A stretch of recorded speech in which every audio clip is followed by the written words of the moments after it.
Hello everyone, and welcome to Program Your Life. So what's one thing that works extremely fast? Sometimes we're trying to manifest something or create something new in our life, but we get stuck. We get to a place where we don't know what to do, or we're trying to figure it out, or we're trying to change all our external circumstances instead of changing what's in here, internally.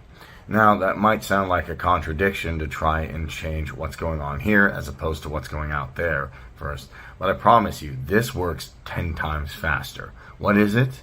Well, Dr. Joe Dispenza is going to show you how to change your state and look at that future self. And by holding that in, you can make miraculous things happen. So let's jump right into the video.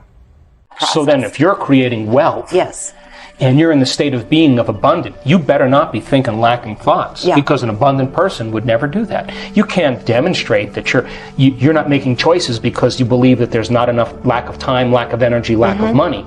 A wealthy person would never, abundant person would never think of it. You can't feel unworthy and lacking if you're going to be a wealthy person. So by very logic and reason, you got to lay that down and move into this state of being. Now, once you're in that state of being, you can't sit on the couch and wait for the phone call. Once you're in that state of being, you got to start making choices into the unknown from that state of being. You got to trust in the unknown. The moment you don't make the choice, you just doubted your creation. You return back to the known. And so people then, when you're in that state of being, the miraculous happens when you say, okay, I'm going to go for it. But you're not going to go for it as your limited emotional self. You're going to go for it as your unlimited self, and you begin to make those choices, and you step out into the unknown. That's when the miraculous happens, and you say, oh my God, I'm so glad I made that choice. But then waking up in the morning then and priming your brain and body to make that change is the key. There's 2 times the door to the subconscious mind opens up. Excuse me, when we wake up in the morning, and we go to bed at night. Right. Why? In that crossover place. Because your brain goes from deep delta brainwaves to theta brainwaves to alpha brainwaves to beta brainwaves. Why? And when you go to bed at night, it goes from beta to alpha to theta to delta. And if you can't get there, you're stuck in high beta. It's because you're driving the sports car in first gear, right? So people do whatever they can to get down there. So the brain chemistry works in accordance with this. So when you wake up in the morning and the receptors in the back of your eye pick up light, the moment that happens, your optic nerve sends a signal to the pineal gland, and the pineal gland starts making serotonin. And serotonin is the daytime neurotransmitter. In other words, serotonin gets you up and going. It gets your brain turned on. The moment it starts getting dark at night and your eye is no longer picking up visible light, the mechanism starts to change, and now because there's less light, the optic nerve sends a signal to the pineal gland. The pineal gland takes serotonin and starts carving off a couple methyl groups and turns it into melatonin. And melatonin is the nighttime neurotransmitter. So Sarah gets you up in the morning, and Mel puts you to bed at night. Now, when serotonin increases, your brainwave patterns go into beta. That's because you're going to pay attention more to the outer world. When you're in meditation and you close your eyes and you eliminate light and it's dark in the room and you play music in the background, you put earplugs in, you're getting less sensory data coming in from your environment, so the neocortex is not so preoccupied with trying to create meaning between the outer world and the inner world. You're forgetting about the outer world, and the inner world is where you're cultivating something. So then, when you close your eyes and do your meditation, then your brain waves move into melatonin. But if you're waking up in the morning and you're waking up at 5 in the morning, guess what? Your brain waves will probably be in theta or alpha. You're in your subconscious. You're past the beta thinking, right? We go to bed at night. I have friends that are artists and playwrights and musicians. They stay up till 2 in the morning. They love that 11 o'clock till 2 in the morning. They're in nighttime. They're in alpha. They got all these creative ideas. There's, me, I'm a morning person. I wake up. I'm up at 4:30 or 5 in the morning. It's my time to create. I set aside a certain amount of time. That's my time, because the rest of the day I'm serving. So I like to get myself right in the morning, right? So doing that then begins to alter brainwave patterns. Now, if you move from beta to alpha, there'll come an amazing moment where if you do this right, you'll slip into theta. Now, theta is when your body is asleep, but your mind is awake. Yes. So think about this. If your body's asleep and you've conditioned it to be the mind through addictions or habits, The moment the body's asleep, it's no longer the mind. So there's no longer any resistance. And that's where instantaneous change takes place. If you go too far, you slip into delta, and that's called deep sleep and restorative sleep. And people say to me, well, I really can't meditate. And I say, really? Where do you meditate? Oh, in bed. Yeah, well, get out of bed. Get out of bed, because you're going to go right to delta. Yeah. So then, I hope you guys are seeing the power of this. Literally, this works 10 times faster because you're not trying to cut against the grain. You're actually changing what is going on within you by holding that vision of your future self, holding in that intention, and allowing it to become reality. What we noticed in our research, to finish that other thought, is that there comes a moment when you're in that coherent level of alpha that all of a sudden you slip into theta. And all of a sudden, when theta turns on, all of a sudden you start seeing this amazing change take place. And the body becomes so relaxed, and the energy centers, the sympathetic nervous system, switches on.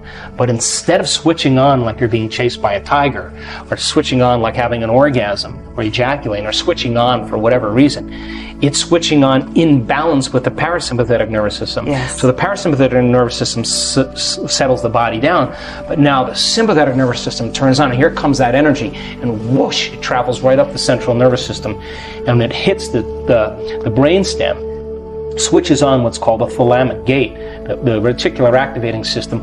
All that energy now hits the train station, the docking station where all the neurons go, and boom, it hits the neocortex, and now you're producing gamma brainwave patterns, and gamma brainwaves are super conscious brainwave patterns. In other words, the inner world is the real world.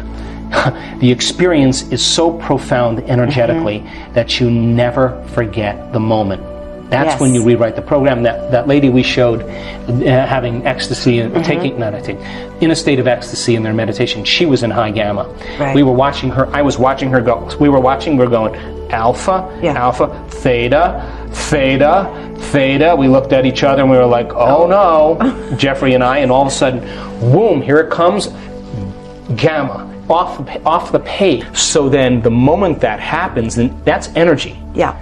And the sympathetic nervous system now is in complete balance with the parasympathetic nervous system. The thalamic gate is open. The subconscious is out of the way. It's released. And the energy is now traveling to the thinking brain, and the person's becoming super aware. You just took the dimmer switch and went from 20 watts to 50 watts, which is normal, to 100 watts. And we saw that in all the redness in the brain. Her brain was full of energy, and she was in a state of catharsis. She could control that, but why would she want to? Now she's having an orgasm in her head. Her brain is having the orgasm, and it's not chemical. It's electromagnetic. It's electromagnetic. Now, here's what happens. The moment that happens, melatonin has to change. Now it starts turning into all of these amazing neurotransmitters. Melatonin is transmuted in the alchemical factory of the pineal gland, and it makes a chemical that is one of the strongest antioxidants known to man. In other words, just a little tweak on the melatonin molecule, and now you have an anti-aging, anti-cancer, anti-heart disease, antimicrobial, anti-neurodegenerative disease chemical that's floating through your bloodstream. That's the first thing. HGH or something? What is it? No, it's an antioxidant. It's all those things. Oh, wow. You just take a methyl group and twist it, and it turns out. Then if you take melatonin and you change it again, it creates a phospholuminescent chemical, the same chemical found in the electric eel. Now what is that? The neurons are just filled with energy, and there's a glow. And the neurons now are heightened, and they're storing energy, and that's what gives those colors and patterns during the experience. And if you switch that molecule again, it turns into the chemical that you find in mammals that are hibernating. In other words, no sex drive, no appetite, the body's in stasis. You're no longer having any drives. What a time to dream. What a time to create a future, when the body is no longer the mind. Take that chemical and tweak it again, and it's the most powerful hallucinogenic known to man. And now you're talking about the God molecule. You're talking about the inner world as the real world, and now you are walking into a dimension. And this is where you go from space-time into time-space. And that's the vision quest or the lucid experience or whatever mystical moment that has been talked about for antiquity. And it takes a little bit to get people to this point, but when the neurotransmitters change, the chemicals are a downward causation of a shift in consciousness. And when that happens, holy hell, because the person will never be the same. I've had experiences, I understand them, and you can't go back to business as usual after a few.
Those.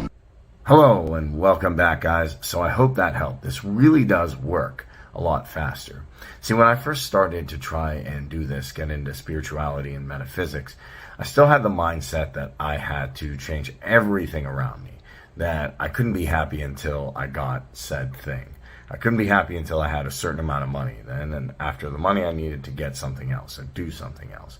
It was always away from what I wanted to do. Now, why is that?